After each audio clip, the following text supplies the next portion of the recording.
Hackers ఏ help తీసుకుంటున్నారు కదా. యాక్చువల్గా ఇదొక Tom and Jerry game.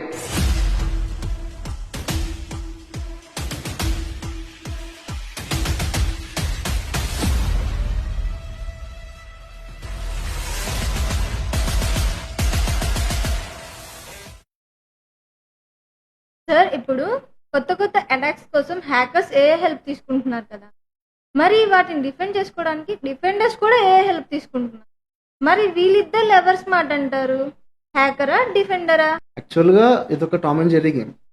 Like ఎలా అంటే అటాకర్స్ అనేవాళ్ళు ఏఐ అనే ప్లాట్ఫామ్ యూస్ చేసుకొని అటాక్స్ చేయడానికి డిఫరెంట్ డిఫరెంట్ టూల్స్ని కానీ డిఫరెంట్ డిఫరెంట్ టెక్నిక్స్ని కానీ డెవలప్ చేస్తూ ఉంటారు.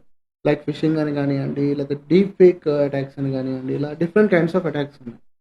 At the same time defenders కూడా ఏంటి లైక్ ఇదే ఏఐ ప్లాట్ఫామ్ని యూస్ చేసుకొని ఈ అటాక్స్ని ప్రివెంట్ చేయడానికి ట్రై చేస్తూ ఉంటారు.